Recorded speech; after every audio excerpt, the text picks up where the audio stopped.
So, hi everyone. Good evening, good morning, good evening, good afternoon, all together. So, hope you all are doing great and had an awesome day. A very warm welcome to you all on behalf of APF, Agile PeopleOps, me, Tejasvi, Community Lead, and your host today. We would like to thank you all for joining us for the very first event, for community event for Singapore. So, before proceeding further, I would like to speak about what a people of the community is. Our people ops global community, our intent is to create the people ops social fabric to harness collective intelligence and practice new people ops learning. And the three core values, three core agile people ops global community attributes are connect, collaborate, and co-create. We call it as 3 Cs. And it's time for me to introduce our country ambassador, Cheun. He is the lead. He leads the Agile PeopleOps community in Singapore, and he serves as the global community board member as well. And he is a seasoned and versatile HR veteran across many industries. He believes that HR will need to evolve and lead about the frontier with agile people operations capabilities in the ever-changing economy. He is passionate about business and HR agile transformation that will become the new or normal of people, humanistic resources in every industry. Here, I would like to welcome everyone on your behalf and my behalf. And before I introduce our speakers, I would like you to give an welcome note from your end. Thank you for the introduction and really welcome everyone to this inaugural event for our global community. How I got into this years ago, we went through a very difficult time globally, pandemic, and every one of us really have gone through many different challenges in our life, in our work. And from a business perspective, in our personal perspective, we need to become more adaptable and more resilient. So that's how I myself, took up a lot of courses, in agility, and that's where some of the participants here today were, in fact, my instructors that day, those times, and that's how we all got connected today. And then with my long years of experience in HR, and I thought that probably the old ways of human resource management need to shift and need to elevate as well. Yeah, so a lot of things have happened over the last many years, 2 years at least. And that's how I got into this community. I get to know Teju and the rest of all the other people in this community. And I think we all have the same passions around the world that we need to be agile, we need to be resilient, we need to relook the way how business transforms and how HR evolves to be the front tier of the business. And that's where I decided that, well, probably it's also how I can play a part, and then at the same time get like-minded, passionate HR professionals, and every one of you here in this room, to come in together and see how we can all be part, of this transformation. Yeah, so a lot of exciting things are coming up in this global community, and today is our first session here in Singapore. Perhaps I think we look forward to many more of these events coming forward. Yeah, back to you, Teju. Yeah. Thank you so much, Kee. Now, let me introduce our today's speakers. We have 2 speakers of the day. Sarika Gupta. She is a PeopleOps Director and Coach at Cultural Legends. As a HR human-centered leader, she is passionate about elevating the people's experience within the company and continuous strive to leverage a constructive culture between and across diverse distributed teams. She loves to use her mentoring and coaching toolkit to bring the best out of people. And we have Nadia Barnard. She is certified people ops coach and partners program manager at Agile PeopleOps. She is adept at enhancing the people's experience and creating positive workplace culture and climate. She has hands-on experience managing teams and motivating them to work together to meet individual, group, and organizational goals. She loves to interact with people and build collaborative connections and relationship with employees and clients. So now it's time for me to hand over the virtual session to our first speaker to quick start the session. And as it's gonna be an interactive session, we would be using Mentimeter in between. So I request everyone to be ready with menti.com for the activity. And I will share the code for Menti accordingly in the chat box once we're gonna start the activity. So thank you everyone once again, and let's start the session. Over to you, Nadia. Thank you, Teju. Welcome, everybody. Welcome from South Africa. It's morning my time, so good morning from this side. I think before we start off on, I want to ask if there's a few people that can maybe, I just want to get some clarity of who do we have on our call, where we're from, what kind of HR practitioners, maybe it's people that's not even in HR that felt like, you know what, this sounds like something interesting and I want to join. So are there a few people that want to, you can use the chat box as well to tell us where you're from and what's your position or what's the work that you do? Absolutely, Nadia. I completely agree with you on this, and welcome to the webinar team. And see, there's one thing I would like to share here. Don't think it's the prerogative of the speakers only to talk about this thing. We, as a group, should get into a discussion mode, right? As Keith told us that he has his instructors here in the room today, right, Keith? And so many agile professionals here. So better we go to a discussion mode. We'll share certain topics, certain things with you, and we would like to hear your perspective also on that. Right, Nadia? Yes, definitely. It's not one-sided. It would be great to get to know what everybody's like experiencing and feeling and going through the motions. Yeah, sure. Anybody want to unmute himself and let us know where you're from and what is the job that you do or the position that you hold?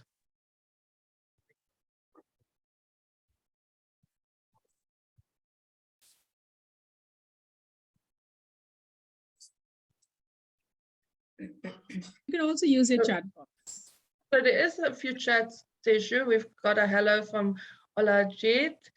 Padmini saying that I work as a project manager in a cloud-based HRMS software company.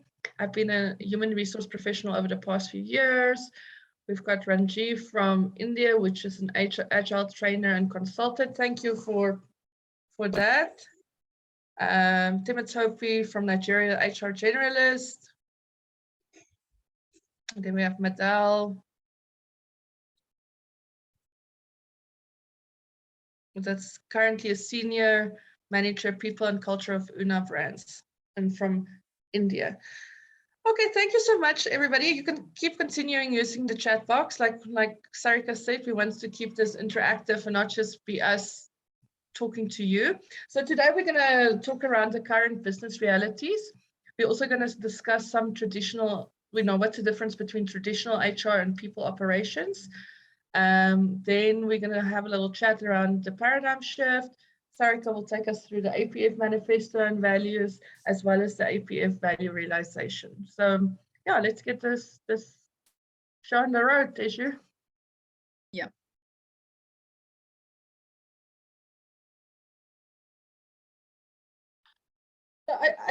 To start off, we live in the 21st century world where everything keeps changing. I think when we talk about change, it's not even about things changing in the years, things changing daily, weekly, monthly. It's something that we deal with all the time. And one of the things that we use to describe this kind of landscape is that it's a VUCA landscape, very volatile, very uncertain, can be very complex and ambiguous. And I think a lot of us in the HR profession, that's one of the things that we're aware of, that we're not dealing with the old, more stable way of working. Everything is in a VUCA landscape at the moment. And we also have other business challenges, such as hybrid workplaces, people that innovation, keeping up with innovation, as well as the complexity that we face in the workforce. So over the last few years, we've seen a big great resignation. Some of the stats say that up to 40 to 50% of people in the workplace are unhappy due to either not having inspiring leaders or not having purpose at work, or there not being any career development.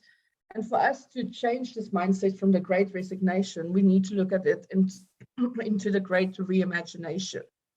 And the great reimagination is all around rethinking, reshuffling, and reimagining the way that we do HR. So, we want to take a tailored approach, and this is where people operations comes in, where we take a tailored approach on how we do HR. Tisha, you can go to the next one. So Josh Berson's company released a prediction at the beginning or the end of 2021, beginning of 22, saying that, there's a few things that HR need to look in for 2022.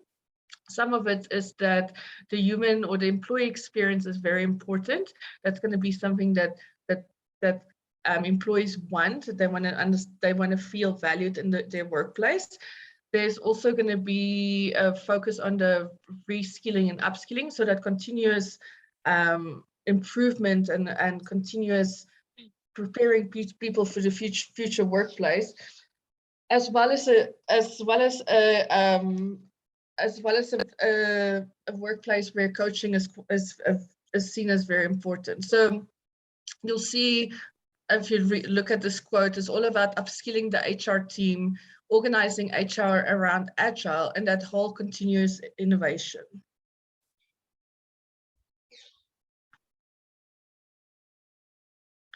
Which brings us to the next slide. HR, the way that we know human resource, is outdated. And for us, if we want to upskill and reskill ourselves when it comes to human resources, we need to understand that it's outdated. And we can't look at our workforce as being resources. We have to rather look at them as being assets or capital that can help us become competitive advantage. So I want to ask everybody on the call, what do you think when we say, do you agree when we say that HR is outdated, or do you feel that we're just pushing the envelope at the moment? What's your take on that?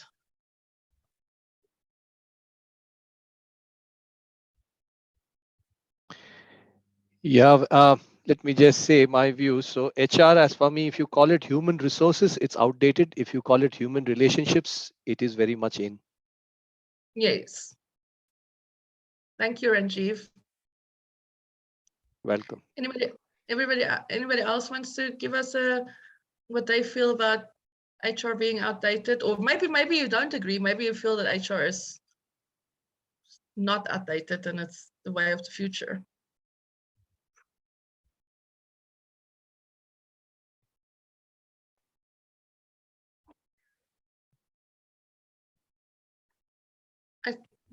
Sarika, is there something you'd like to add to this? I think we should ask our participants to come up with their perspective on this, Nadia. Anybody else? What about you, Barnard?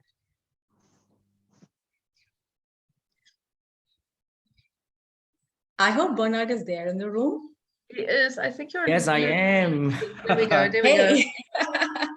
Yeah. Whether or not HR is outdated very much depends on the maturity of the organizations today. Well, how are they making changes, responding to changes to emerging market trends? This is a good indication of whether the relevant HR is outdated or not. I guess that's my view. Yeah. Okay, thank you so much for that, Barnard. One more person, Temitopia, has shared something in the chat box. Could you please read it out loud for us? Yes. I think the process of managing humans at work is evolving, but HR is outdated. Okay. And Samson has also shared something. What's that? No, no, that no, you not can- really. I'm just reminding everyone that you can also use Yes, the Okay. he chat has box. just reminded everyone to use the chat box if when and all necessary. All right. Thank you so much, Samson. Thanks a lot. Okay. One more question here that comes to my mind is, what do you guys think is the one of the major roles of HR today?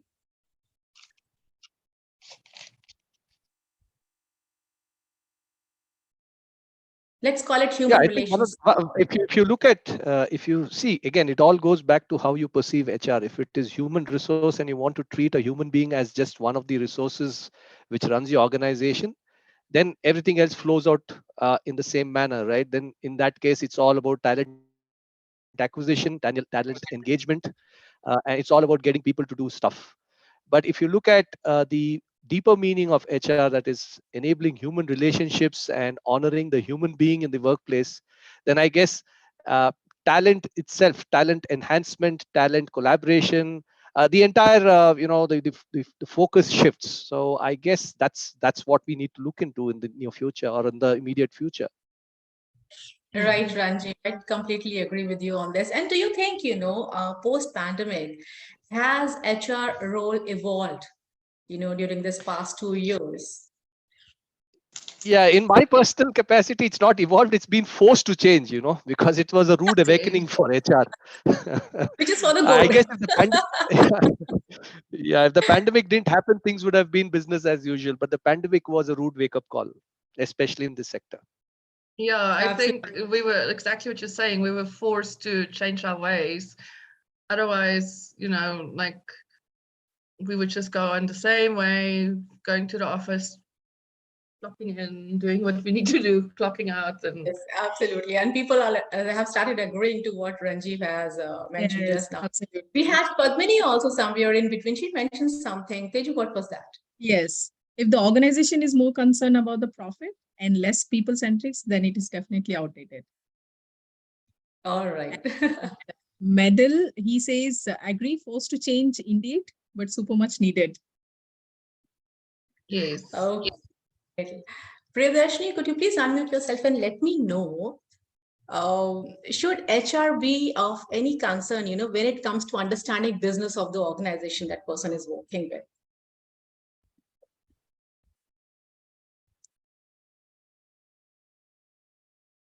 Hello, ma'am. We Sorry. understand, Ma'am. hi Padmini, hi there. We Hi, ma'am. understand, the major role of HR is about talent acquisition, payroll and compensation, then training and development, all that is there. What is it when it comes to understanding the business of the organization?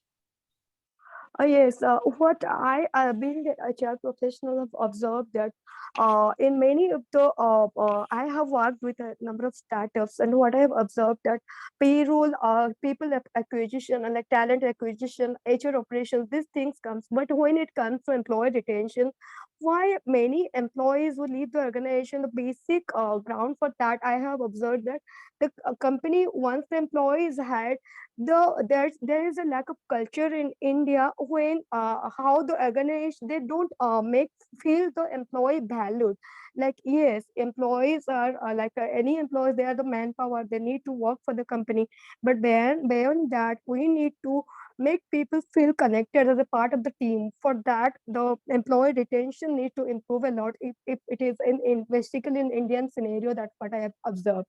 So yes, if people are valued, they tend to give their best in the organization, in the whatever work they're performing. That is my vision about how the role of HRs can evolve in the organization setup. Absolutely, Padmini. Thank you so much for sharing that. Anybody else who would like to share their perspective on this? We have Barnard shared his views. He says, we hope to see HR taking leads from back office to front office today. Absolutely, Bernard. Hoping for that day too. It's not that we'll be called up whenever, we are required for that employee retention or something of that sort, kind of a meeting. But yes, when it comes to strategic decisions, people get to know the importance and the significance of human resources department. Yeah, over to you, Nadia. Thanks, Sarika.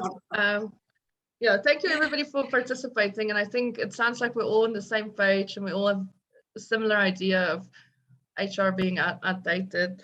Can you go to the next slide, Tishu? Yeah. So what we've seen is that we need to rebrand HR. And when we talk about rebranding HR, it's rebranding it to people operations. The leader of the HR managers, what we would know as the HR manager, would now become the chief people operation officer. That is something, you know, that helps us with the rebranding. And some companies have even gone as far, such as Barnard Media, calling it the chief heart officer, and Rocket Central calling it the chief amazement officer.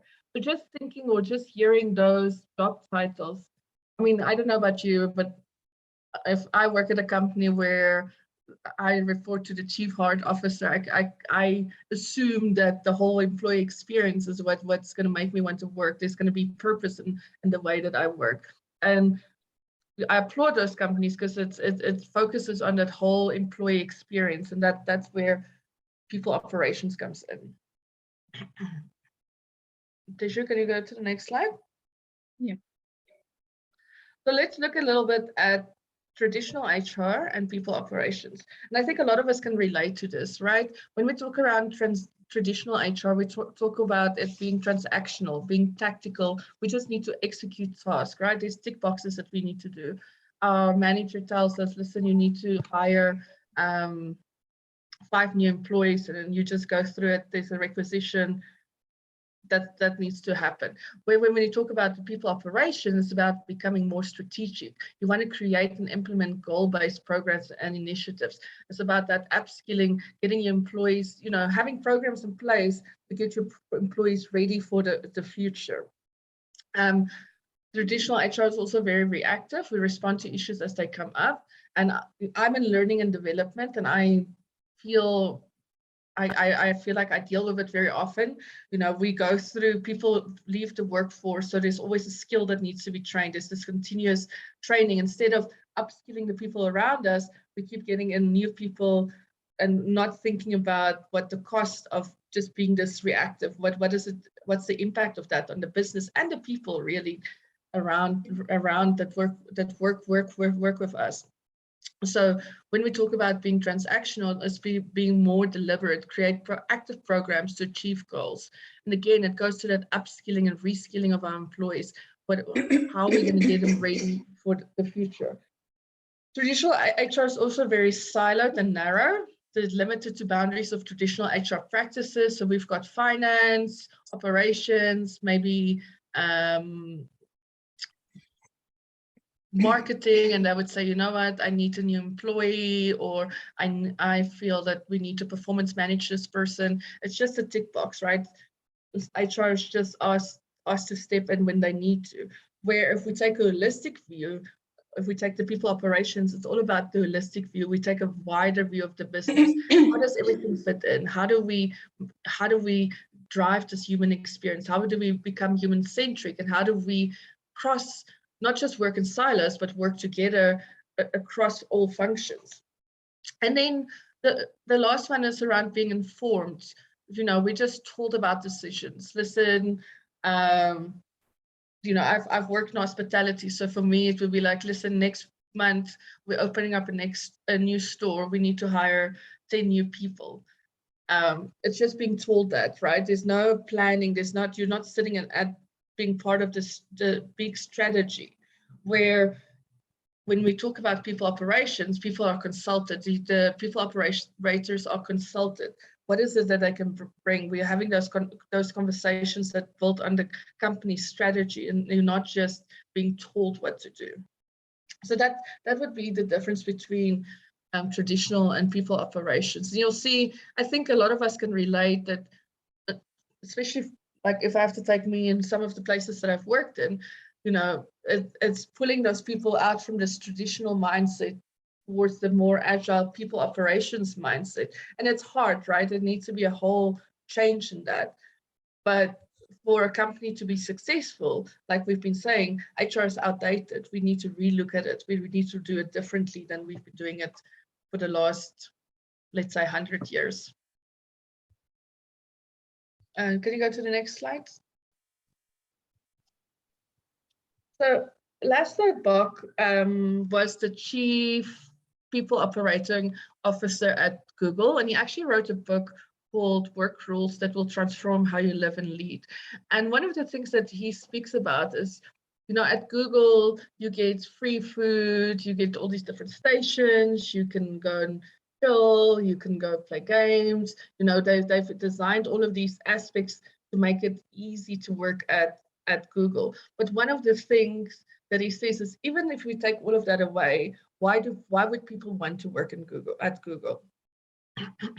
And for him, the focus is on creating purpose in the workforce.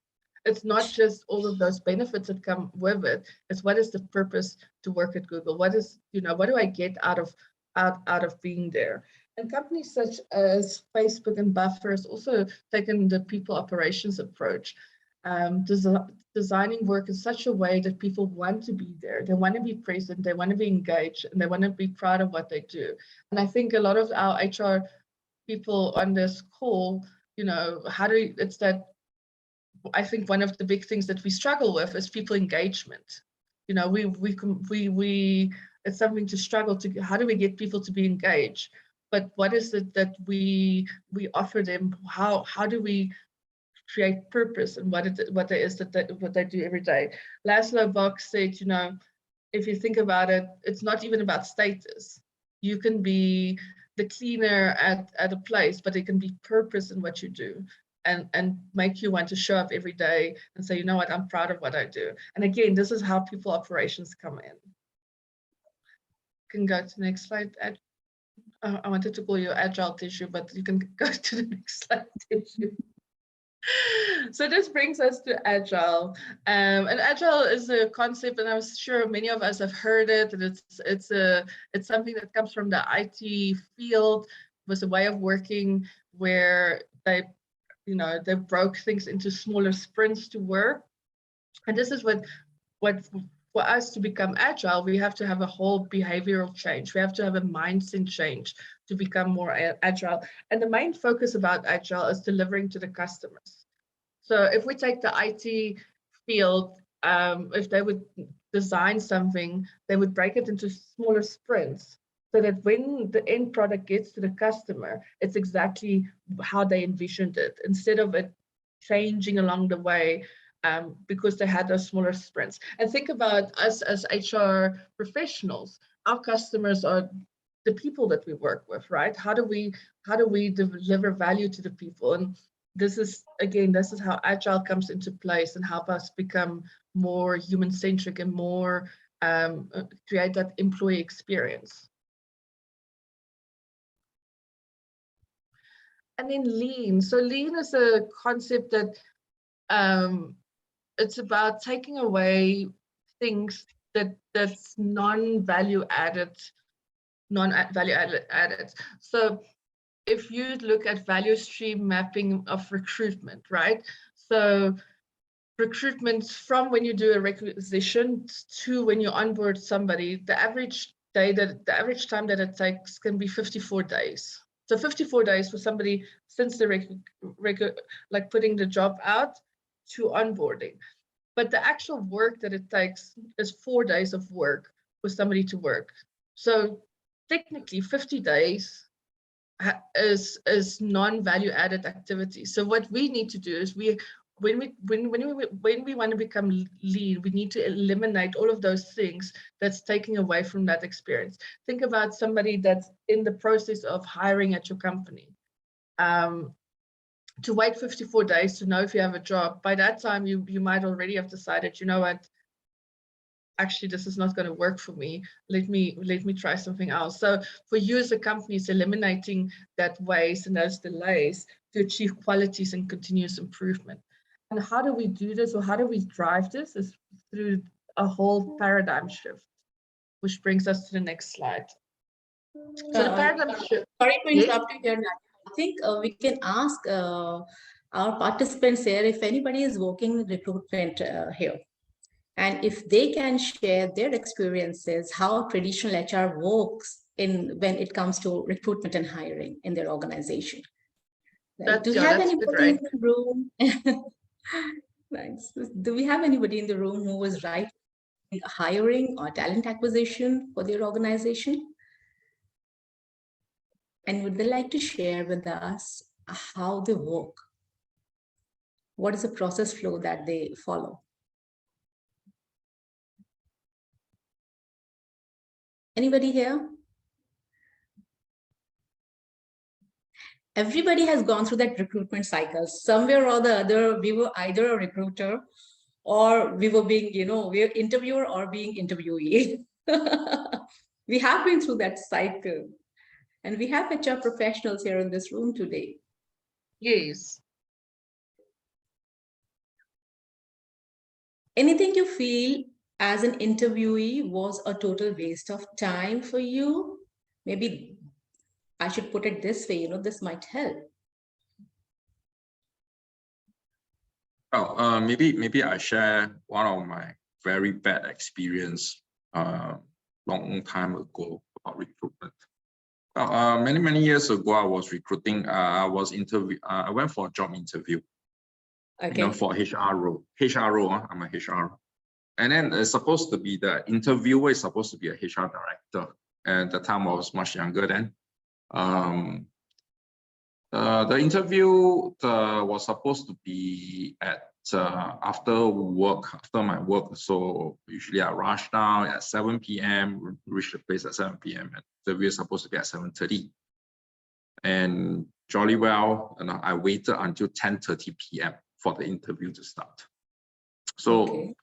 Yeah, so and then the HR director came, to the room, and apologizing, saying that, oh, sorry, I have a meeting, overrun, and it overran for 3 hours, account. And then how stupid I was, I waited for that 3 hours. I could have walked away. And then probably I would say that, forget it. I don't want to work under this kind of boss as well, But anyway, it was not a very good experience because, I waited until 10:30 p.m. And then looking at it, during the whole process, the director, that HR director was, keep yawning, I can imagine it must be a very tiring day for everyone. And then probably half an hour later, probably like 11 p.m., caught it, and then telling me that, oh, we'll come back to you, that kind of thing. But I guess this is why we talk about, how we can create that experience. If we know that, and some of that was a tech firm. It was a tech firm at that time, and probably I guess agility, that this mindset wasn't that prominent, wasn't that popular then, but I guess for us, today when we are doing interview and selection, we have been asking a lot of the kind of paperwork, or you need to submit this document, you need to submit that document, chasing down the applicants for that. And then asking some unnecessary information and stuff like that. So probably that's also something that's worth, to look at in the current recruitment process. So perhaps, someone in the room would like also to share their experience. How about Cindy? Yeah. So Kee, let me. Kee, let me also share my experience. See, one of the things that I've noticed, and with HR, because I've worked with HR professionals before, and Kee will agree with me that most of my participants in the NTUC classes are from HR, so I do get a lot of feedback from them. One of the most important thing is we fail to understand that the entire process of being interviewed is a learning process for an individual, especially for young people. It's something that is enabling them to grow as a professional. HR, so the people who are involved in the recruitment process should understand this experience. So one of the things that I always advocate, but I don't find too much of, I would say, cooperation and collaboration is the fact that if you reject a person or not taking someone on board, how about telling them the reason why you're not, hiring them?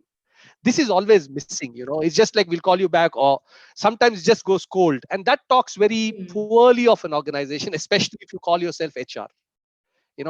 It's not that if you interview 100 people, you can't possibly hire all 100. You might hire 2, 3, 4, but how about just telling the others that, look, this is why we couldn't hire you, so that one, that person understands what are the gaps where they have to develop themselves, and second is, you're complete with that conversation and they can move on. Otherwise, for a young person, all of us have gone through it, it can be counterproductive. It puts you down. You don't feel like going out there and again putting yourself in the market, which I think is very, very regressive in from an output perspective. So that's what I had to share. Absolutely, completely agree with you here, Ranjeev and Key, because when we talk of customer experience, candidate experience, we always pay emphasis on this thing only. And it's the prerogative of the candidate to know why he has been rejected, right? And you very rightly mentioned there, Rajiv, he should know what are the gaps to be filled in, so that when he appears there for the next interview, he's up and ready for that. This is something we actually practice at Culture Agents. We tell all our recruiters, our talent champions, to go ahead and send a recruit mail and tell the candidate that it's not that he's being rejected and he should feel bad about it. It's just that he's not fit for this role, but he is actually having so many positive points in him, and which could be a better fit for some other role he might be looking for in future. So that is the kind of attitude one should have being a recruiter. Thank you so much, Ranjeev, for sharing. Totally agree. Yeah. I think when Ranjeev was talking, it was, I don't know about everybody else on the call, but there's like, I could actually relate myself, right? Applying and people not getting back to you and how it makes you feel, and again, companies don't realize that's your branding, that's your brand that you're carrying. And as an employee, if that's how you're going to deal with me just through the recruitment process, what is it going to be to work there? What's going to be the experience to work there? Absolutely. Absolutely. Yeah. So bringing us back to the paradigm shift. So for us to have a paradigm shift from this old HR way is to the new people operations way, is to have a growth mindset. So we've talked a lot about upskilling and reskilling, and for us to enable us to be able to upskill and reskill ourselves, we have to have a growth mindset. And through reskilling and upskilling, that's how we're going to stay agile. That's how we're going to stay, what's the word? Like, how we're going to be ready for whatever changes is in our roads. Like I said in the beginning of the slide, we live in this ever-changing world VUCA, and we need to have a growth mindset to be able to operate in that. We also have to have a human-centric approach, right? People are not just another number. And I think a lot of us, most of us in the call agree, they're not just a number that comes to our organization and needs to do a job for us. They add value, and we need to add value to them as well. And that we do that through empathy and compassion, and also understanding the users. And then the last part that will help us have this paradigm shift is looking into agile lean practices. So there's a few practices that you can look in, but it boils down to these short work cycles and this continuous feedback loop for us to get better and continuously improve ourselves. So through this paradigm shift, we will definitely shift from our old, outdated HR way of dealing to the new people operations way of dealing with things. And that's it for me. So I'm going to hand over to Sarika. So she's going to help us with the rest of the presentation. Thank you so much, Nadia. Thanks a lot for that. I could see, people are really participating in this room. I hope more participation from all of you here for the next few slides. And so by now, you all must have understood very clearly, what Agile Lean is all about and what that paradigm which Nadia talked to you about. Now let's get some understanding about APS. Agile PeopleOps LLC is based out of USA and is elite partners to Culture Agents, where I'm working as PeopleOps director. It has come up with its very first people operations framework in the world. And thus the name of the organization, Agile People Operations Framework.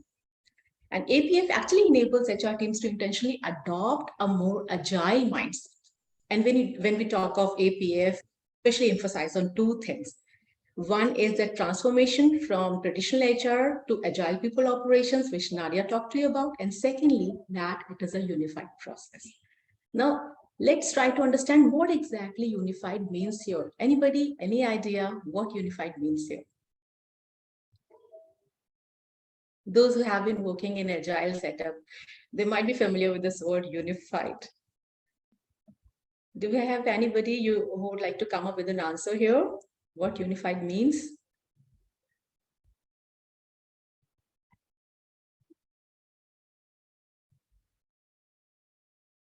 Okay, no one. Nobody has raised hand. Okay, no problem. So unified process here is the one, is the kind of process which actually provides guidance to team activities. Firstly. Secondly, integrates teamwork with individuals. Thirdly, tells you about the documentation process involved. And fourth, last but not the least, measure and monitor the activities. That is what a unified process is all about. And that is something we really emphasize upon. So all in all, it tells you, how to make things work the agile way when it comes to people operations. Right. When we talk of APF, this APF framework is tested and implemented successfully in companies with certified professionals all across the globe, be it India, South Africa, Middle East, South America, Europe, or Hong Kong. And from APF side, we offer certain role-based certification programs. For somebody who would like to take up a career in the field of recruitment and hiring, for them, we have APF Talent Champions program. And for someone who would like to take up a journalist profile, for them, we have APF Specialist program. That is the basic level course that we have. Then the next level is that of a Scrum Master. Scrum Master is actually the name for a team lead here. And we have a separate Scrum Master course for talent champions and separate for specialist programs for the journalist profile. And then after that, post it comes the level of a coach. We have an APF coach program, which caters to HR VPs, directors, consultants, and coaching agents, and all of that. And our APF coach program is certified by International Coaching Federation. That was all about APF. If you'd like to learn more, you can go to the website. And in case you want our support and make you understand certain things, you can anytime, contact us. Ping either Key, me, Nadia, or Teju. Will be more than happy to help you out on that. Right. Let's go to the next slide, Teju.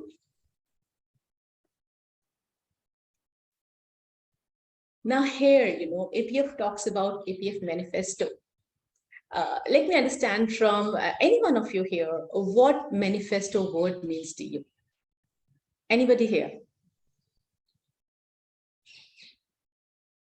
What is a manifesto? Just a dictionary meaning. That is what I want.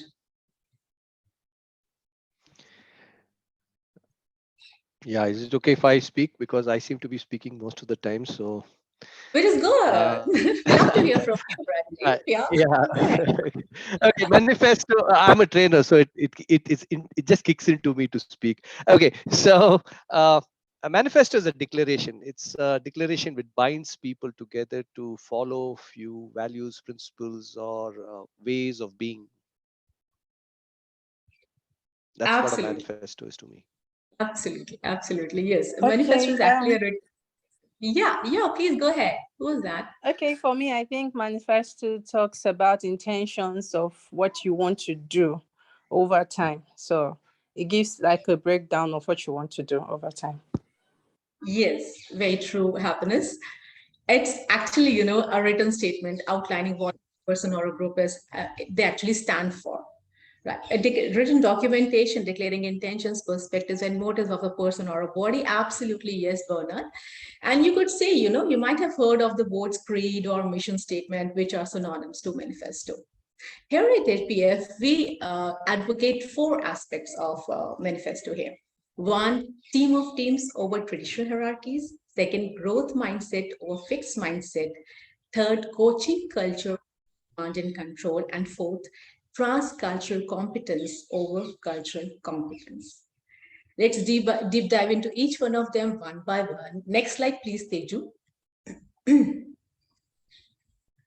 Right, let's talk about team of teams over traditional hierarchies here.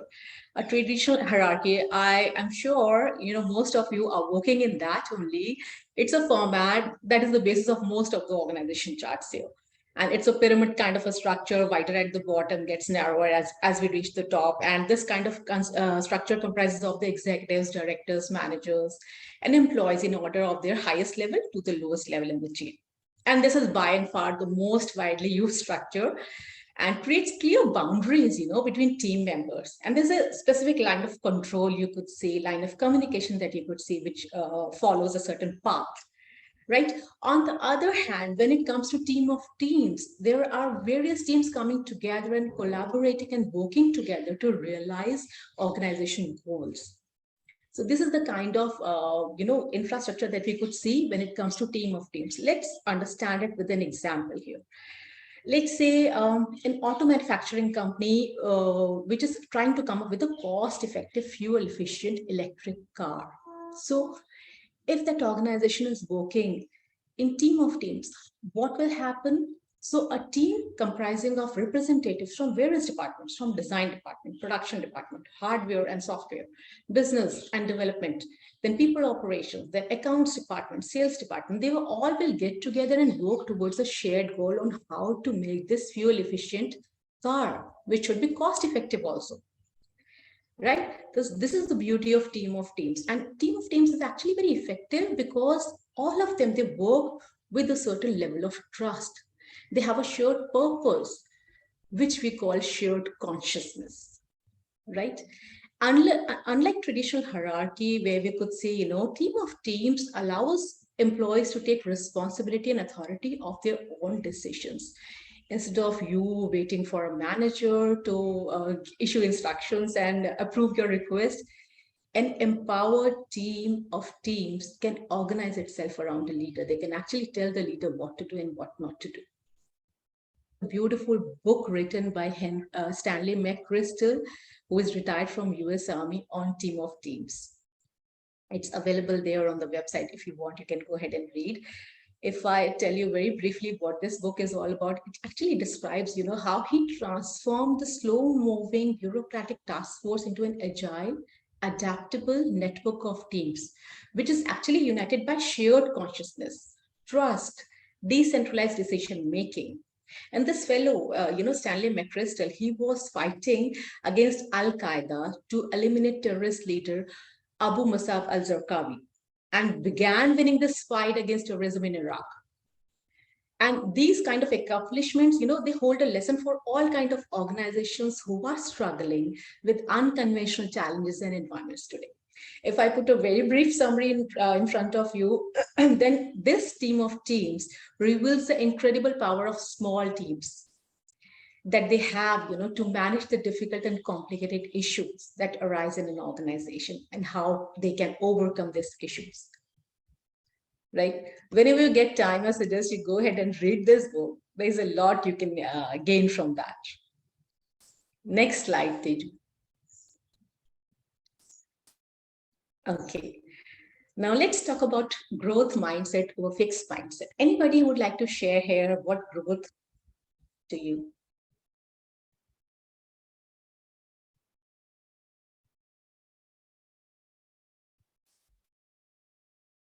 Elsie, are you there in the room?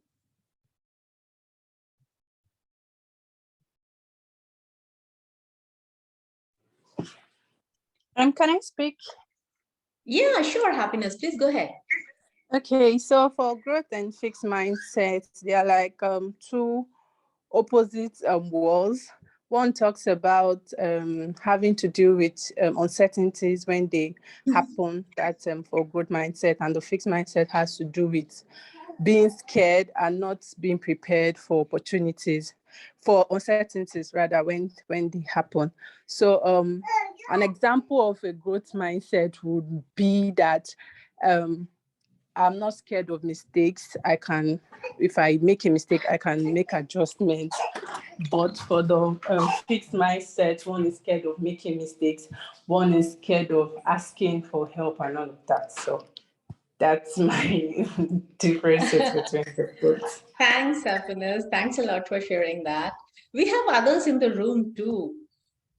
Would anybody like to come forward and share?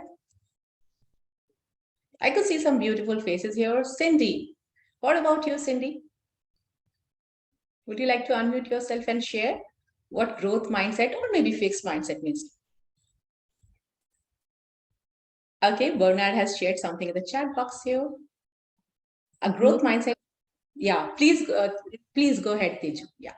Okay, a growth mindset is the belief that personal characteristics such as intellectual abilities and skills can be developed.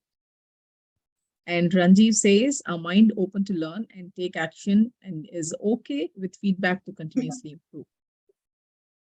Yes, absolutely. Absolutely. So growth mindset, as everybody has rightly mentioned, is futures forward thinking of a person. Imagine that an employee, with a fixed mindset was promoted to a managerial role for the very first time. So while he was a great individual contributor, he's still struggling to adjust with the additional responsibilities that has come up with being a manager. Padmini has shared something in the chat box here. Teju, would you like to go ahead and read it out loud before I proceed? Growth mindset is when one believes in improving the skills with effort and practice. Absolutely. So everybody's on the same page. You understand the concept. Not, I don't have to talk so much about this. So somebody was trying to say something here. Is it Teju? No. Please hear some background noise here. No. Okay. So yes, we were talking about a person who was actually promoted, to managerial role for the very first time, and he was a great individual contributor. Yeah. Sorry to interrupt. He would like to say anything. He have raised his hand. Sure. Please go ahead. We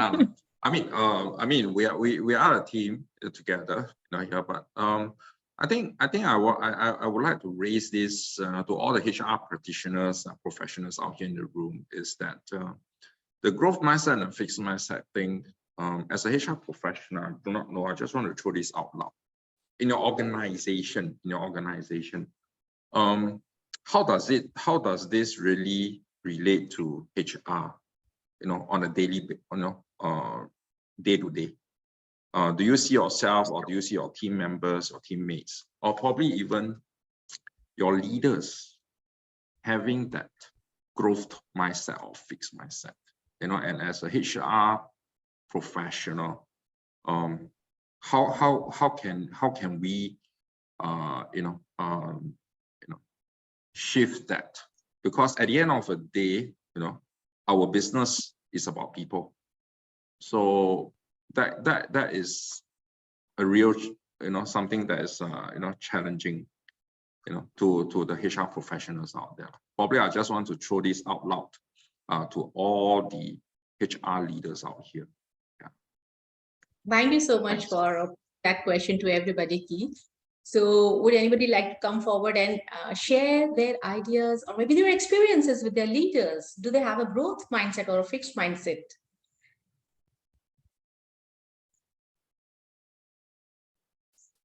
Maybe, your immediate supervisor, your manager, he's showing that those signs of having a growth or a fixed mindset, and you want that to be changed.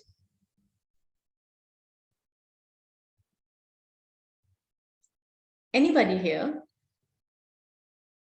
Yeah, so I guess, just to echo what Kee has said, one of the most important facets, and this is not something new, this is time tested. If you really want to sustain yourself and your organization in the long run, you have to be strategic in thought and tactical in execution. Okay, but most managers are tactical in execution and try to be strategic in thought. It doesn't work. Okay, I may have great ideas, I may have some awesome visions, but if I'm not able to take my team and initiate those small little tactical actions, it's of no use. Then it's a lot of hot air, which generally that is what most executives engage in discussions. So I guess what we need to develop is, and this is nothing new, this is the essence of people working in organizations or in teams, is think strategic, think for tomorrow, but work for today. and keep reflecting on what you've done yesterday. It's as simple as that. Absolutely. And I think, a growth mindset is actually essential for nurturing innovation and willingness to take risks at the company level, so to say. And when individuals start actually believing and following a growth mindset, then they look at the long-term possibilities of what they could be, in future. Yeah, if I can, I just want to make one point here. And yes, please, Ranjit, please. Go ahead, Barnard. Okay. Okay, Barnard. Okay, I just want to add that, see, many times when we want to adopt something new, like this particular discussion, what you're saying, I go back to the first slide that you showed, chief heart officer, chief awesomeness officer. Now, most of the time, unfortunately, these are very cosmetic. Okay, I'm not specifying that particular organization, but this is how we tend to simplify something. But you need to understand, when you say heart, when you say awesomeness, it's a perception. Does everyone share that same perception? And what are you looking at when you want to call yourself a chief heart officer 6 months from now, 1 year from now, 2 years from now? That's what is agility all about. Otherwise, it's just a name, a designation to feel good. Absolutely. That's my thought. Absolutely, yes. Yeah, yes, Barnard. Yeah, I would just love to share some observations over the many organizations that I have been involved. The primary observation is that there is no absolute fixed mindset. There is no absolute growth mindset in a person or in an organization. They naturally operate across a spectrum, depending on how resourceful they are as a person, right? And for us to really embrace the growth mindset, I see this in 3 areas.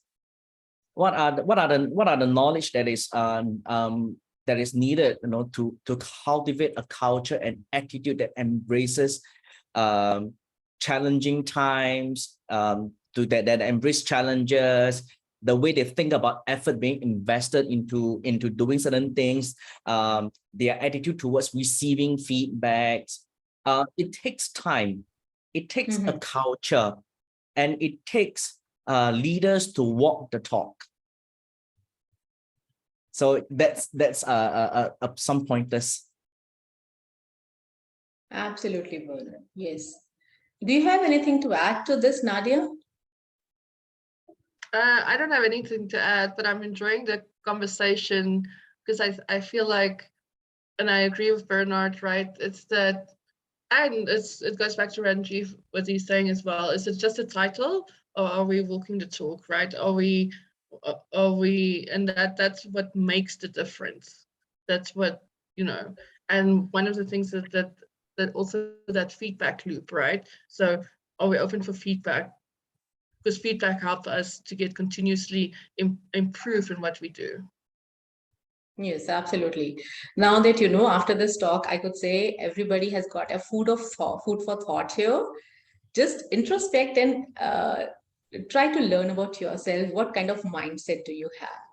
And in a day or two, post this webinar, we'll also share a handout with you. Which will actually help you, to undergo certain self-assessment tests wherein you can reflect upon certain things. Right? It will be covering all those topics, and especially some questions on growth and fixed mindset here. Right, over to next slide, Teju. So next is coaching culture over command and control. Anything on this? Anybody would like to share on this? See, I told you right at the beginning, we should get into a discussion mode. It's not that only speakers will talk. We are here to learn from each other, right? What do you understand from command and control, let's say? We'll talk about coaching culture later on. What do you understand by command and control? Where do you see it? Do you see it in your own organizations?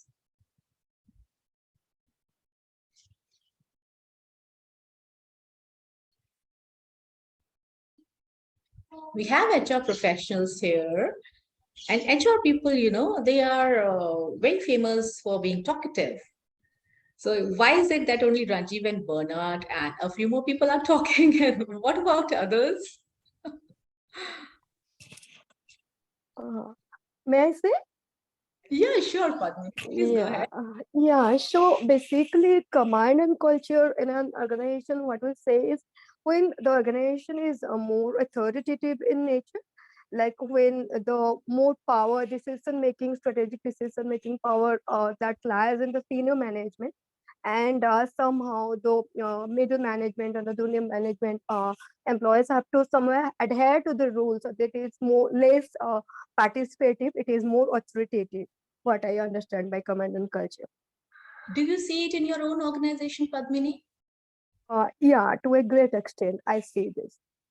Okay, so what kind of changes would you like in that? What I observed that, yeah, the company, the senior management professional, be it the CEO or the top management professional, they need to like adhere to the changes, and at the same time, it also involves individual employee participation. Like if I take my case, I am somebody like want to as an employee, I want to take charges of the work I'm doing, and I may err somewhere, I may do mistake, but the employee should have the confidence to do things in their way somehow. Yeah, of course they have to adhere to the organization culture, but at the same time the employee can do their bit in that way, so that it will be somehow I observe all the employees, somehow the culture that is there in a school and colleges, that we somehow like to take the authority from somebody, like we like to take command, but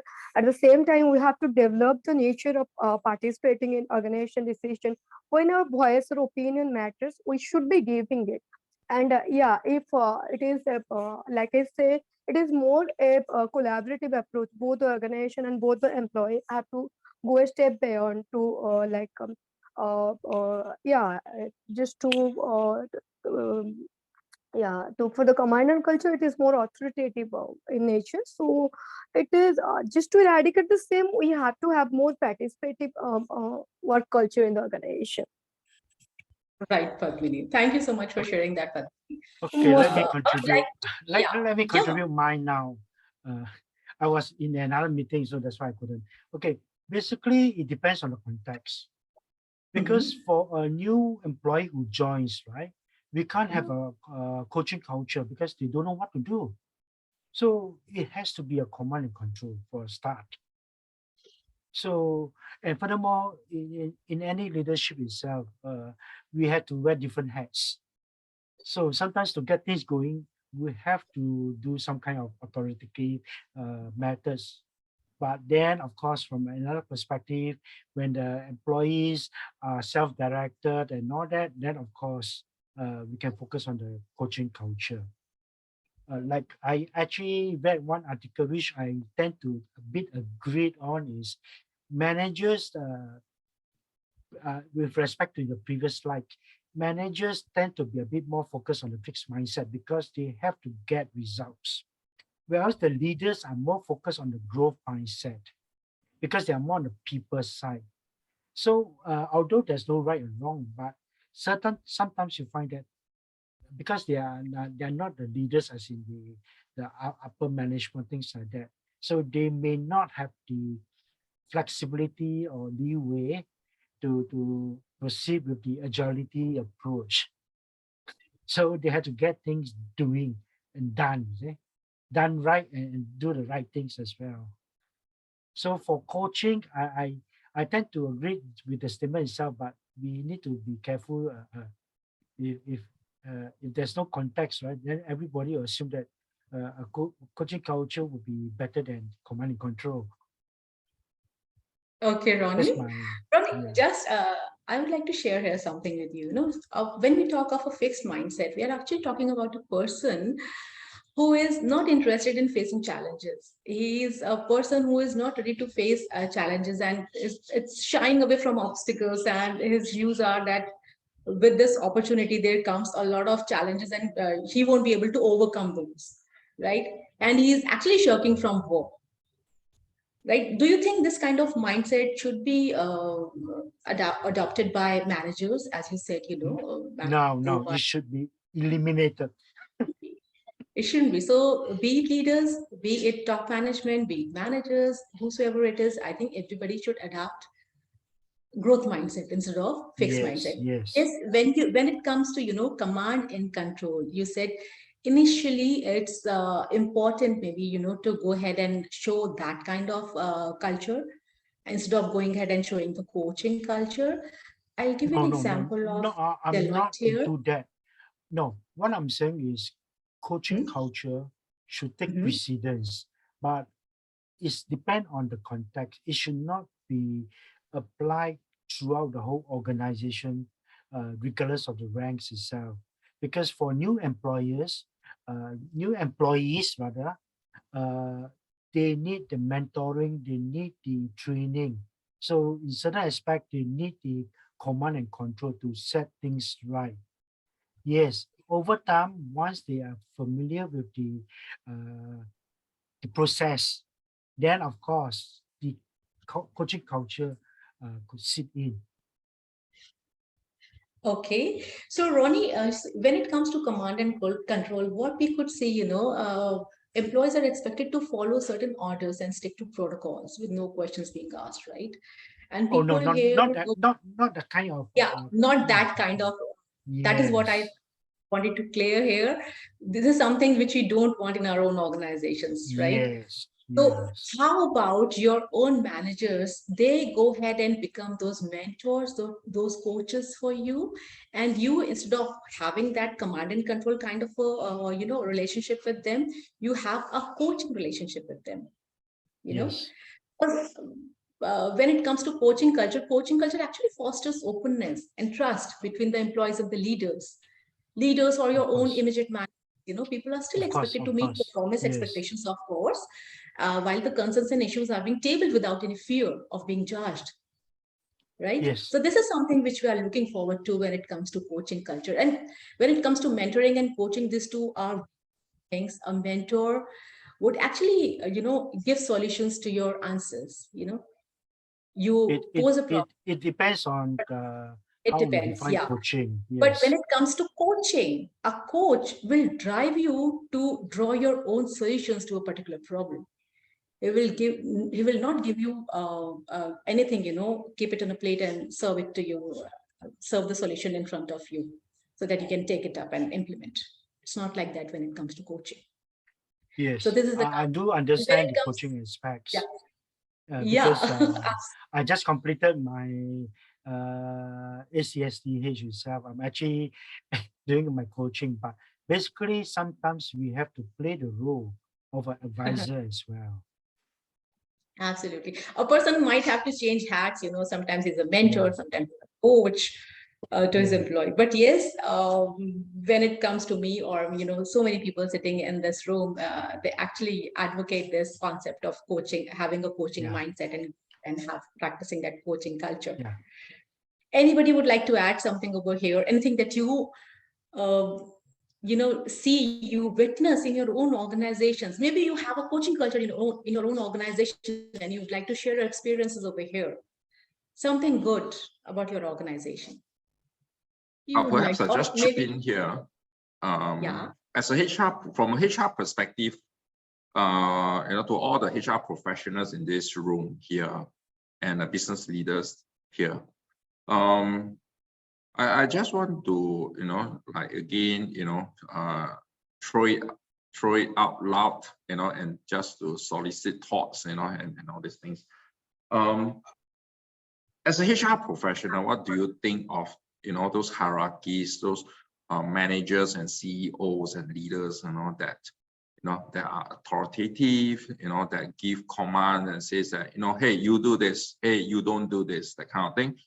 And then, all the employees and all the team members in the organization were like all waiting for instructions, waiting for the order to move, And then probably you have one person who had not followed the order or the instructions, and then as a HR, you told that, hey, he never followed order, insubordination, take disciplinary action, that kind of thing, the list goes on. I'm sure, all the HR professionals here, have ever encountered that kind of situation.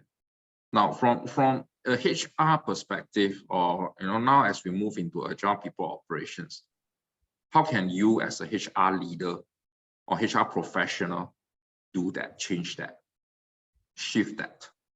I mean, in my beginning, why, I have been doing HR for over 20 years, and then I've seen all this. I'm sure many of you have seen that as well in the past, and then how can we then, move forward in the new normal?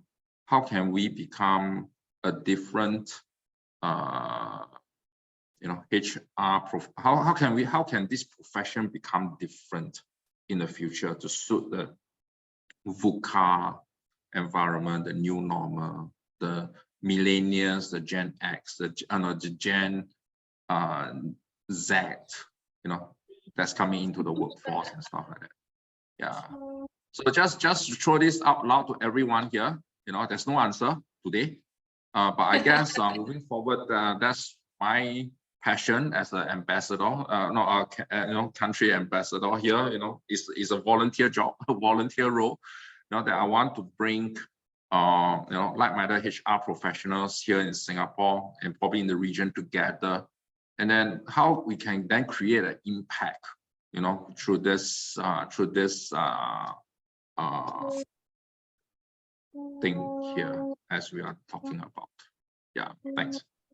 Back to everyone. Thanks, Kee, for that. And in spite of that, is there anybody who would like to share anything to what Kee has mentioned just now? The kind of curiosity he has raised here. Do we have anybody in the room who would like to share anything?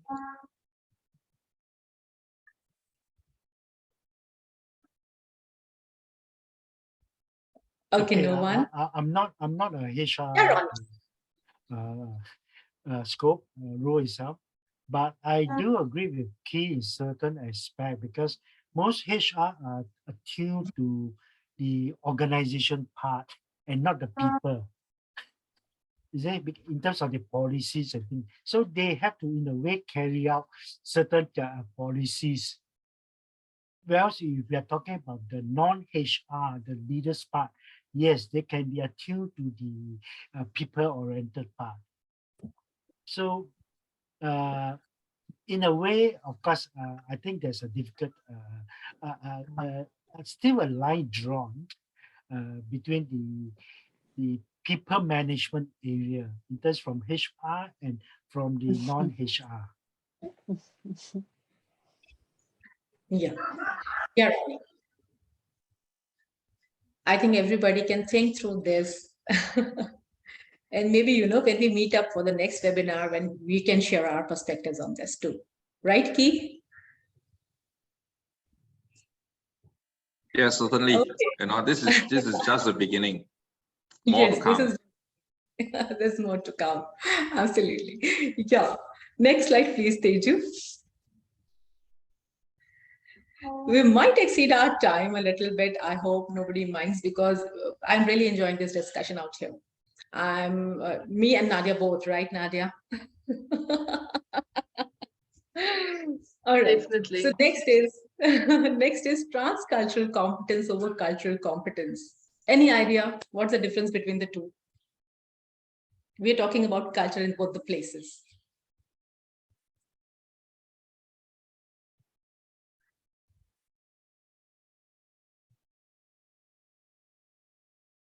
I could see Ranjiv coming forward and ready to speak. Yeah, Ranjiv. Yeah, I guess it's all about not localizing culture to a specific geographical location or to a certain primarily geographical region, but to transcend beyond geographical limitations and move towards a more global perspective, trying to understand culture from a global perspective. That's what I have to say. Absolutely, yes. So when we talk of cultural competence, it's basically more about, interacting with people from your own culture. But when you talk of transcultural competence, it's nothing but the ability to understand, appreciate, and interact with from different cultures. So individuals actually, they are better able to accomplish goals in a respectful and effective manner, no matter what the cultural context is. If I give an example of cultural legends, initially, when we started hiring people from South Africa, people used to come to us stating that they want Saturdays off. Saturday's first half off just because they have to go to church. Since we are a Hindu, nation, and most of us, we follow that religion, so we were not really aware of that. But showing that, trans-cultural competence and that empathy towards that culture and their customs and traditions, we always, allowed them. And here at Cultural Legends, we are actually, flying in various countries. We are in Zimbabwe, in Zambia, Tanzania, Algeria, Nigeria, Congo. Then we are flying in Vietnam, Philippines, and all that. So we have a separate holiday list for each country. And whenever, there are holidays in one country, that country celebrates that basically that holiday or that festival, and rest of the people, they keep on working, and everybody is aligned with this fact. People even come up with questions. Last month we had Diwali, so we had holidays for Dashera and Diwali. People came up with questions asking, what is it all about? Tell us something more on that. And we really shared all that information with them. Something, I wanted to share with all of you here when it comes to trans-cultural competence. Yes, Happiness has shared something here. Teju, could you please read out loud? Yes.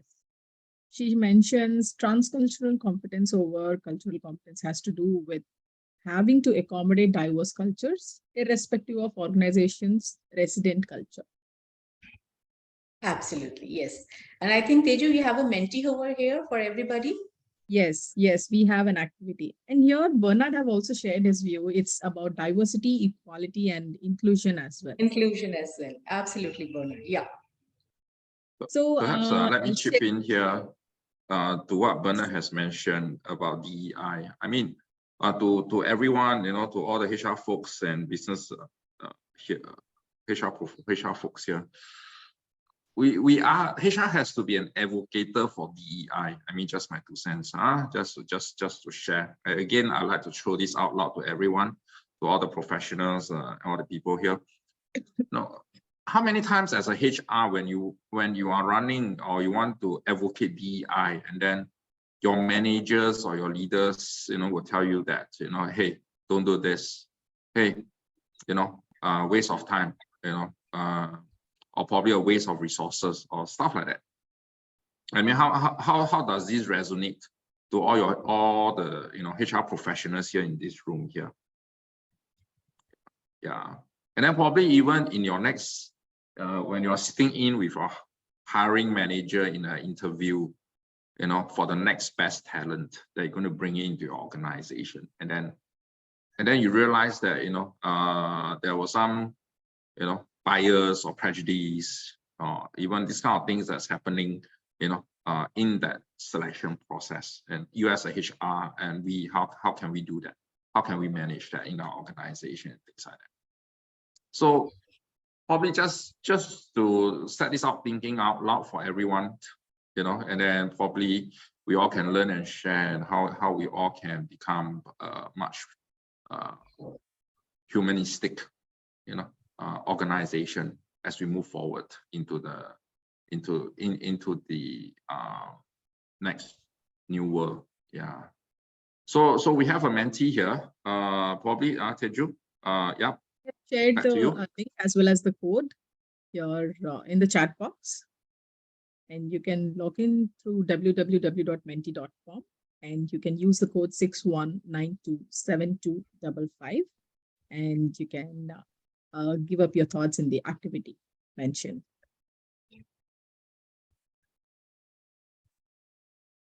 According to you, what is growth mindset and fixed mindset?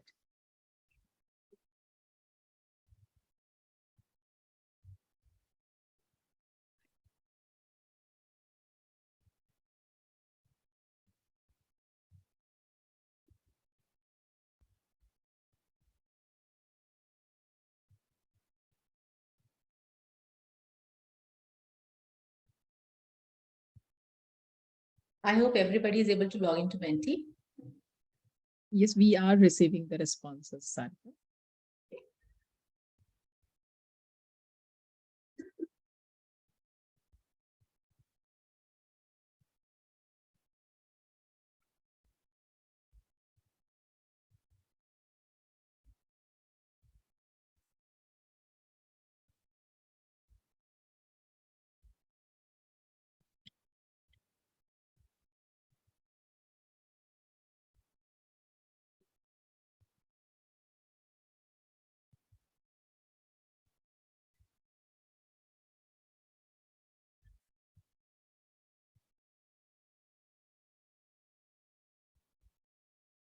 Okay, Padmini is through with this.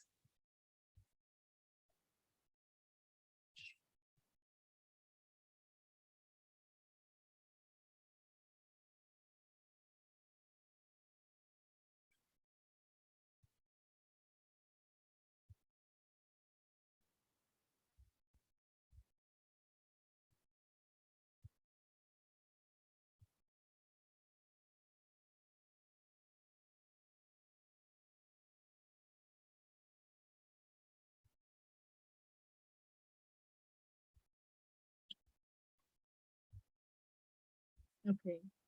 So should I move to the next event? Next Yes. slide?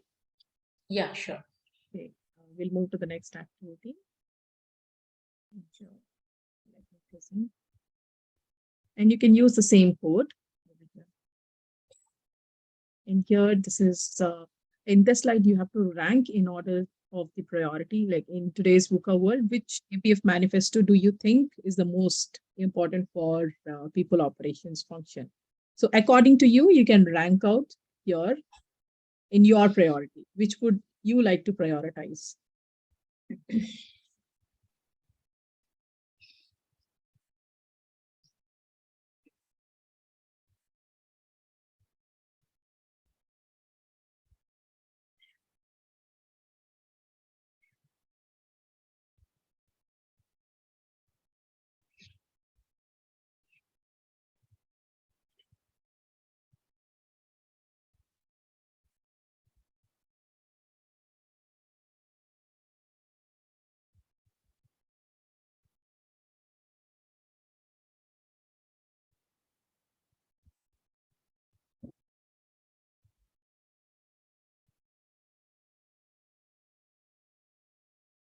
I hope you can see the responses, right, Sarika? Yes, I can, Teju.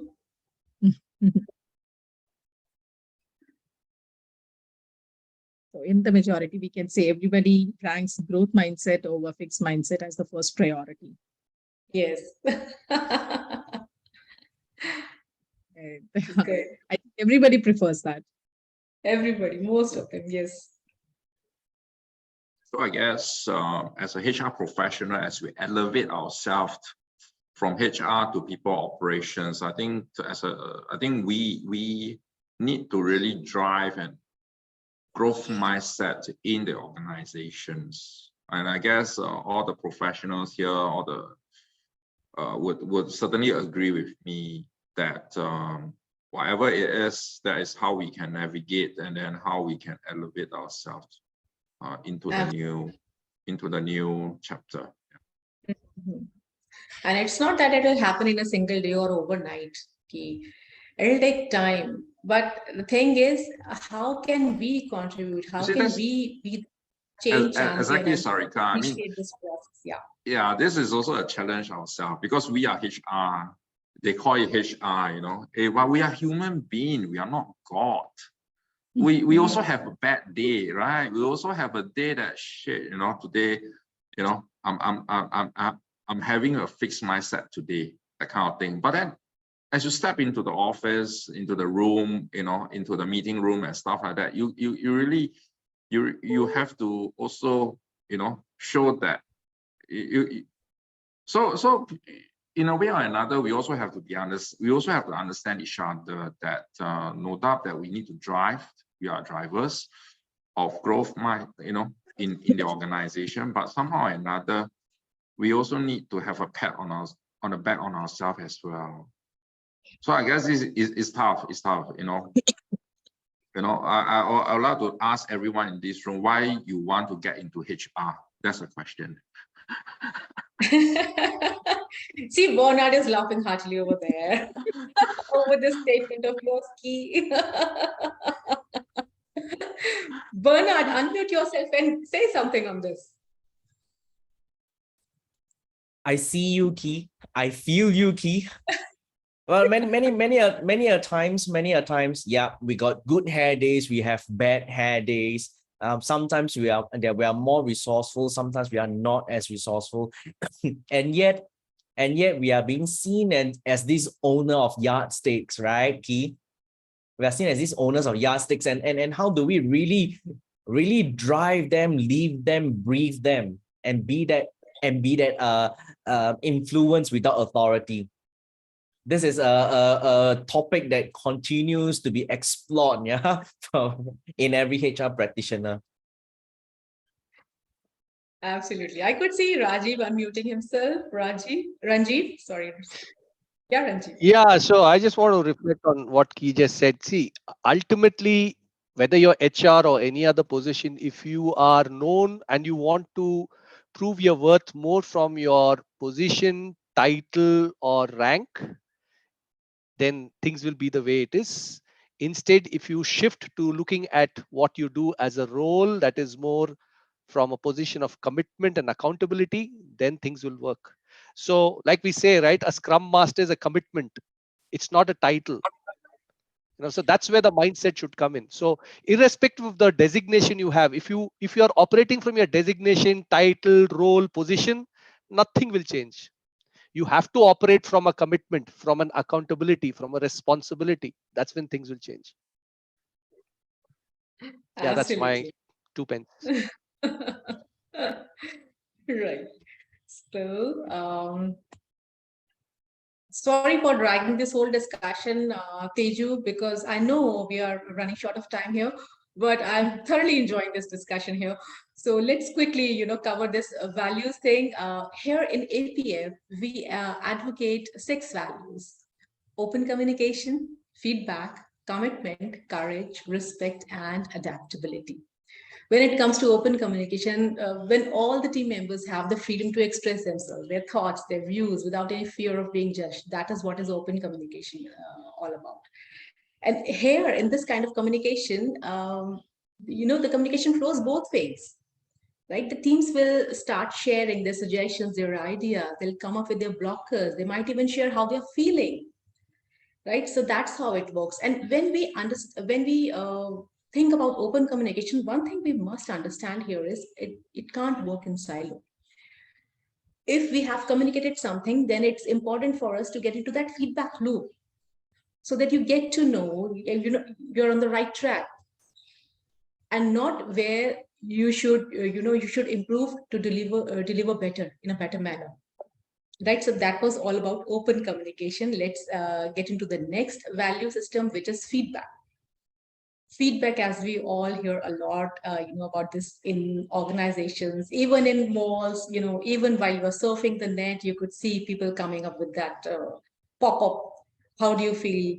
Click on one emoji. So this is the kind of feedback. This is the kind of importance feedback carries.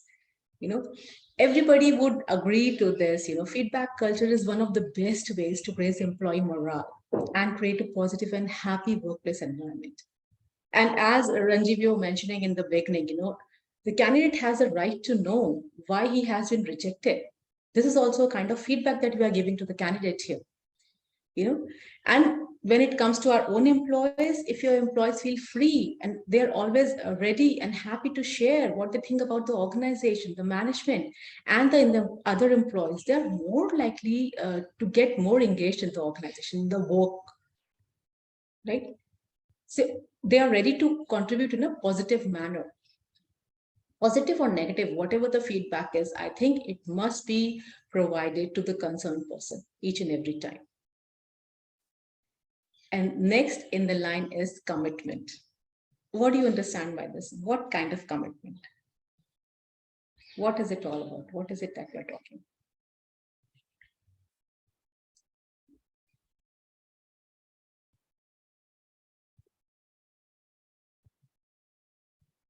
Anybody who has not spoken so far?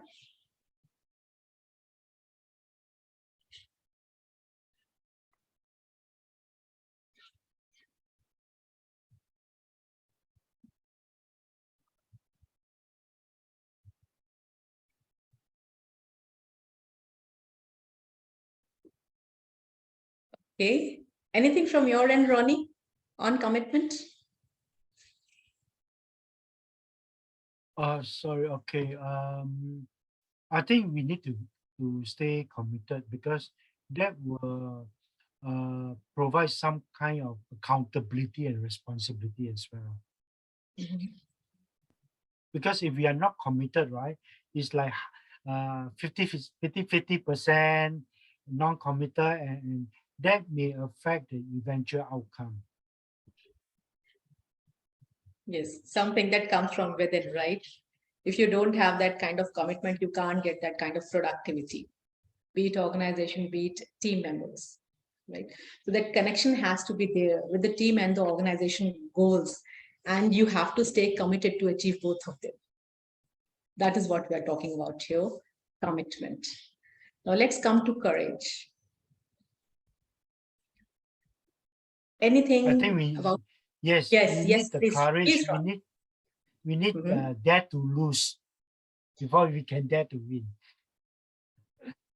It's through failure that we experience success.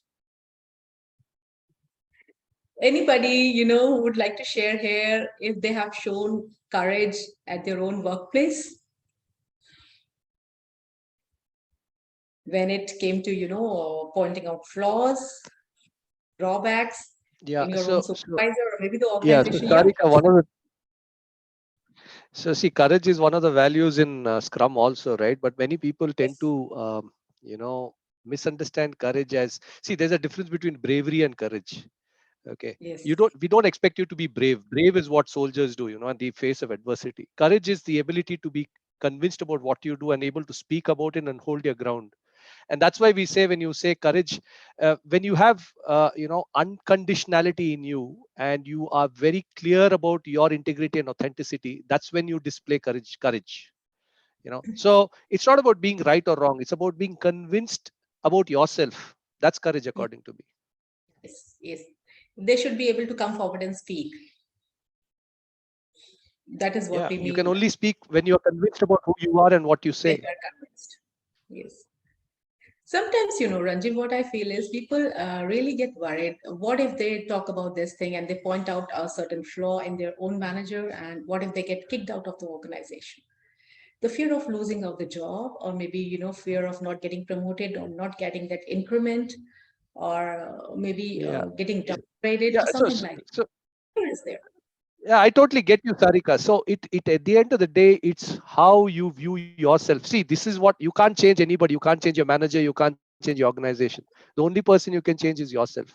So it is a part of learning journey. If you're okay staying there, being in that space and just listening to what people are saying, that's a choice you have to make. At the end of the time, at the end of the day, it comes to a matter of choice, whether you want to continue or whether you want to grow. So I don't have an answer to that, because it's a choice you need to make. And that's why most of us find ourselves in the trap, right? And that's unfortunately the way things are. Absolutely, yes. You know. And people are really afraid, of showing this courage when it comes to workplace.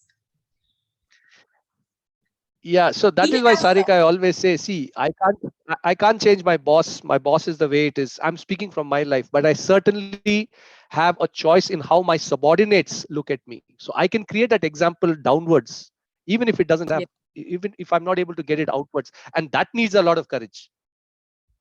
Yes, absolutely. See, value is something which is to be displayed, be it your own team members, right? If you display value to them, they will also follow the lead. Very, very aptly mentioned over here, Ranji. Anything from your end, Keith? Could see you, trying to say something in between. I just want to again, the same thing. I mean, HR is also, sometimes we are stuck in the middle. All right, HR is usually the sausage between the two buns. I think I shared this story with a lot of my friends, and probably some of you also hear this analogy. Well, I guess we HR is always like, with the sausage between the two buns, and the buns are the management and then the employees. And then along the way, we have all the mustard, chili sauce, ketchup, everything on us, that kind of thing. But of course, I think for us, sometimes in that kind of situation, are we the yes sir feedback school, or or sometimes do we have the moral courage to tell our our leaders, business leaders, or that there is a better alternative? So sometimes I've seen HR professionals is like, okay, just yes sir, 3 bags full. Yeah. So I thought that this is something that I just also want to throw this out to all the HR professionals out there, that, how can we become a different breed of professionals moving forward. Yes, and yeah, really appreciate all the feedbacks and all the comments, and I guess let's quickly move on in view of time. Yeah, thanks. Thank you so much, Kee, for that. The next in the line is respect. So when we talk of respect, actually we have to be very mindful of the kind of skills, capabilities, thoughts, and creativity a person is bringing to the table, and be respectful towards that, so that we can get into that innovation mode, right? So always be respectful towards other people's as a being and towards other people's culture. Next, we have adaptability, how nimble we are when it comes to adapting a new process or a tool or a system in order to improve our work.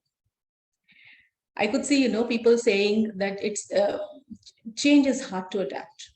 It's very, very difficult to get change. Tell me, even before I have a look at your mobiles, tell me, how old are they? In most of the cases, they wouldn't be, more than 4 or 5 years old. And I'm sure in many cases, less than 2 years old. So every time you buy a new mobile, you scroll up on that mobile and try to learn all those new apps and everything within a few hours, right? So is it that hard to adapt to change? Tell me. Tell me, it's an ever-changing world when we talk of world. Is this the same world where you were in 5 years of pre-pandemic era, or is it going to the same when we'll be living 5 years from now? Aren't we going to adapt to all these changes? Change is the only constant. That is what we have heard. Somebody has very beautifully put it up, right? And we should adapt to the change all the time if we want to grow in our lives, in our profession, in our career, as a person, as an individual. Right? I think, Teju, you have a mentee over here. Yes, Sarika. Please go ahead.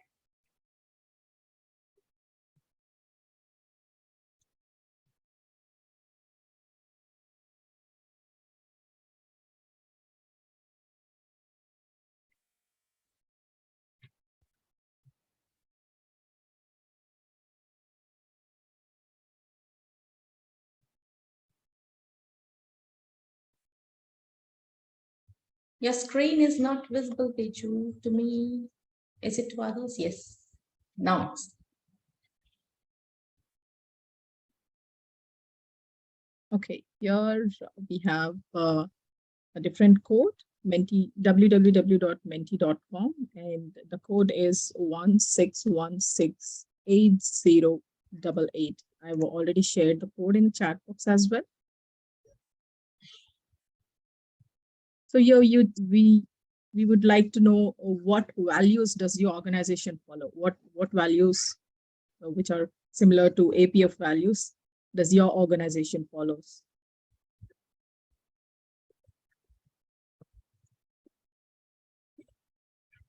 Yes, Ranjiv, thank you so much.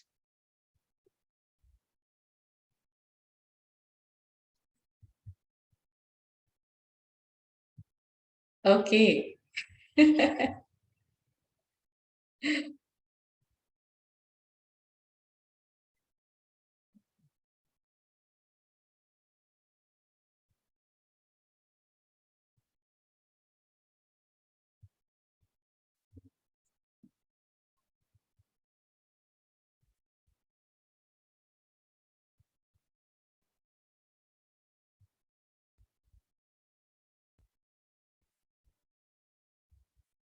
Does anyone have the issue in logging into menti.com?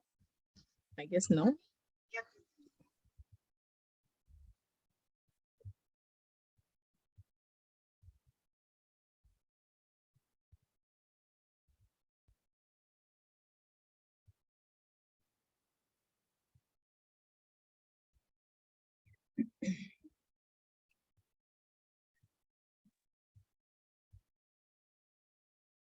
Okay, Sarika, I think we have received the responses. So should we continue or should I? You Yes, want to I wait for? think we should go to our next slide, Teju. Okay, okay. Thank you.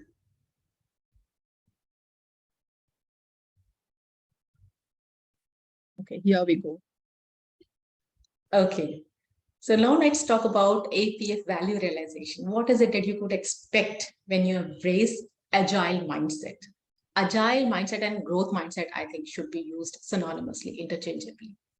So first is cross-functional collaboration and co-creation. Like cross-functional collaboration happens when different teams in an organization, they collaborate on a common project or a goal. You witness those breaking down of silos and people of different working alongside each other. And through this, co-creation happens. To put it very simply, this is the development of the new products and services people coming together to develop certain new products and services, right? They partner with each other. They partner with the stakeholders. This is what happens when people cross-collaborate and co-create, which actually leads to innovative ideas and improved services. That was number one. Secondly, streamlining of the process. Streamlining is actually used to simplify or eliminate unnecessary work-related tasks. And to improve the efficiency and the process in the business or the organization, this is what should happen, streamline the process. So instead of using those obsolete, time-consuming tools and methods, you are using the latest, more efficient tools. So when we talk of recruitment, so to say, people are using Excel to prepare those sheets, recruitment sheets, right? When we talk of Agile HR, Agile People Operations, there we are using Trello board. Information is there in the form of a card. And each and every detail is being uploaded there about the candidate. And you can move the card to various stages that the candidate is actually going through, right from screening till first interview, till technical round, till HR round, on hold, rejection, exception, offer being released, offboarding, and all that stuff. Right? The streamlining of the process is very, very important. And I remember Ranji when Barnard talking about over processing, over documentation, right? One of you was talking about that, which means, effort is going waste. Something which is not needed, we are doing that. For example, entering data into more than one systems, which will lead to higher time cost, unnecessary handoffs, unnecessary approvals, unnecessary signatures from the management or the staff. And keeping both hard and electronic copies, that is what, one of you mentioned. Absolutely, this is something you should start discontinuing right away. Overprocessing actually adds time without adding value to the work. And it takes that useful time away from the resource, from the human resources, from the work that is needed to be done on priority, and creates opportunities for error. That is what happens when it comes to this thing, over processing, over documentation. Right, next comes meeting cadences. Cadences is actually a regular pattern of meetings that we follow in Agile. Short, frequent meetings, which increases teamwork and team momentum. And setting up an appropriate cadence actually ensures a balance between the individual productivity and the group updates. And at Cultural Legends, we have a practice, there is a separate team for each country. I told you we are applying in various countries. Let's say, for example, South Africa. There is a separate team for South Africa. The team is small. We always believe in Agile, we believe in smaller teams. So we have 5 to 7 members in each team. They all are working and they are hiring from South Africa. And there's a practice of going ahead and get into those daily huddles. The team gets together at a particular point of time. Usually it's the same time all the week long. In case anybody has any issues, then we can change the time. They get into huddle. They share what is it that they have done today, what is it that is still to be taken care of, what is it that they are facing issues with, what are the blockers. They share everything with the Scrum Master, and Scrum Master there resolves all those blockers. In fact, the team members too add on, their perspective. They are also there with rest of the team members, sharing their blockers too and resolving others' blockers too. So this is the importance of getting into short-term meetings or cadences. You can actually keep yourself abreast with what exactly is happening with the project that you're working on a daily basis, or maybe on alternate days, right? This actually leads to continuous improvement. So that is the importance of cadences. And last but not the least, it's the how do you build that human-centered experience? You can do that. One of you was talking about this human-centric approach here, either Barnard or Ranjiv. Who was that?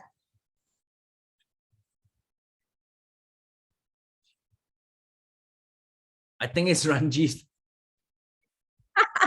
You passed on the buck there, Barnard. Ranjiv, I would like to hear from you, your perspective on human-centered experiences, human-centered approach.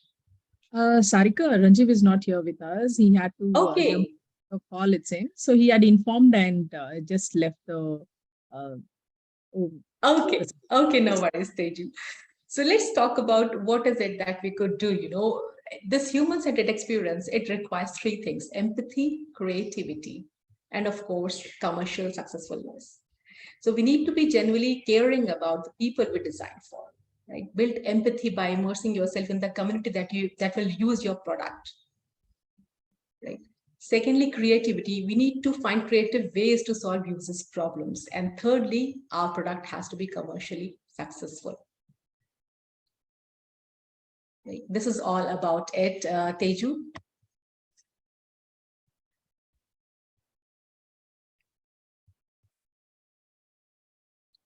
Okay. So here, and lastly, it's time to reflect.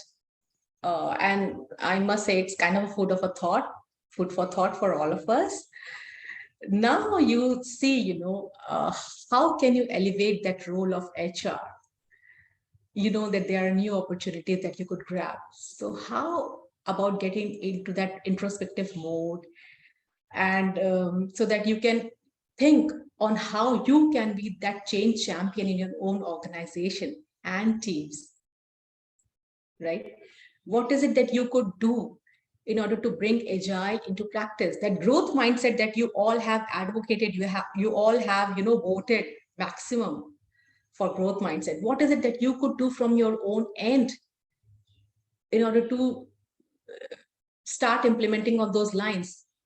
How can you initiate that growth mindset in your own organization?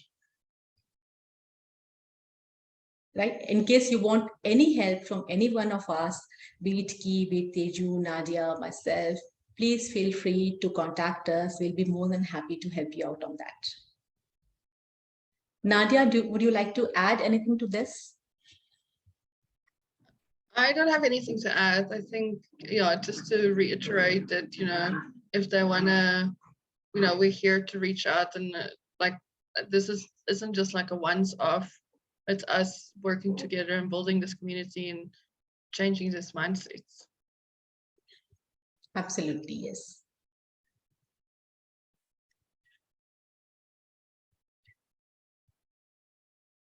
Okay, Teju, now it's question answer session here. Yes, Sarika. If anybody has any questions, they can put it in the chat box, or you can directly unmute yourself and ask. I guess we had a lot of discussion today. I guess nobody would have any other further questions. We had a very nice discussion session today. Yeah, absolutely. Completely agree with you on this, Teju. And I think people, I hope everybody will go into that introspective mode and try to reflect upon themselves as to how they can bring that change. How is it that they can bring Agile into practice in their own organizations? Now they have got some clarity at least about how Agile people operations work. Yes. All right. So thank you so much from my side. Over to you, Teju. Yeah, thank you so much. Thank you so much. Thank you, everyone, once again for joining us for today's session. In a day or two, you will be receiving a handout with the growth mindset activity. You can do the activity and further you will be receiving an feedback form. Please let us know your feedback so that we can improve ourselves. And soon we'll be coming back with the second webinar in the month of January, probably on 18th. We have planned around and we'll let you know the date, finalized date. And also we request you to join our community LinkedIn group in LinkedIn. We'll be sharing the link as well with you. And yes, now I would like to invite our ambassador for a thank you note. Well, I mean, it was a great session, a lot of discussion here, and certainly really appreciate the participation, from everyone, from everywhere. All right, and certainly we have a global community that's in this linking group, and I think we certainly have a lot of more exciting stuff coming up, and I certainly look forward to have more people joining this community together. Thanks, and really look forward. Thanks. Thank you so much, Kee.